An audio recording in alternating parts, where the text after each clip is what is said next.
This is what you would call electrolytic restoration of metal.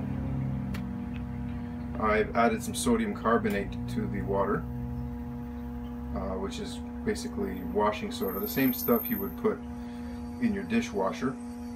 Although, mind you, the dishwasher powder has something called percarbonate, which is an oxidizing agent. So that sounds counterintuitive. Why would I put an oxidizing agent in the bath water where I'm trying to rust something backwards? But the fact that I've applied the electrical current to the object is going to protect it from any further oxidation.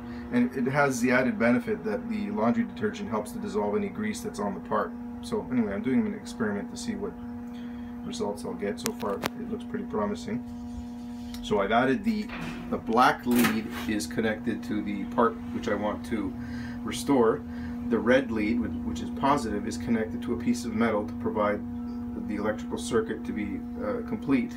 So it'll cause erosion of the metal. You can see here it's already lost a little bit of its metal. And what's happening is electrons are being forced into the iron oxide of that part, which I wish to restore. And it turns the iron oxide back into base metal, back into the regular iron, and some of it also turns into hematite, which is another oxide of iron, which is easily rubbed off after. When we take the part out, we'll power wash it, and it's going to remove the black coating, and you'll see the bare metal under there, and then we'll be able to repaint it or do whatever we want to it to restore the part. You see the bubbling that's going on there? That's a side reaction because we're applying 12 volts to the reaction.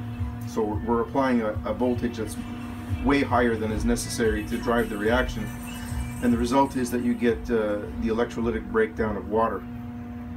So on the one hand, on the negative lead, which is called the cathode, and it's called the cathode because it attracts cations, and cations are positively charged ions. So on the negative lead, which is pushing electrons into the part, the water is going to rip off hydrogen atoms are going to be ripped off the water, and you're going to get hydrogen coming up to the surface.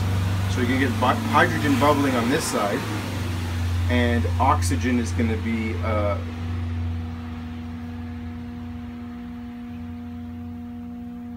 losing its electrons on this side to become elemental oxygen. So the oxygen is being oxidized and the hydrogen is being reduced.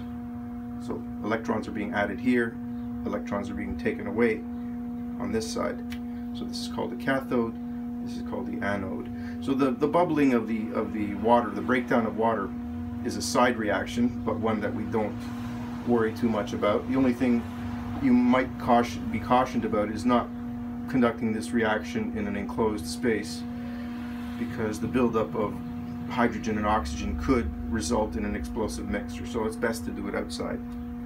And of course, this charger is running at around 12 amps.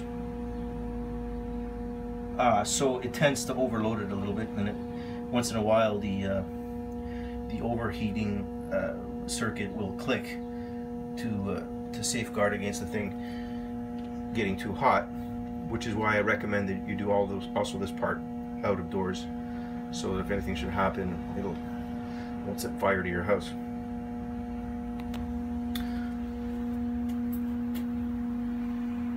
So we're going to leave this for a couple hours. When we come back, we'll check our progress. This is the final result of the electrolysis process. This is the part that was in the bath during the video, and you can see it hasn't been wire brushed yet.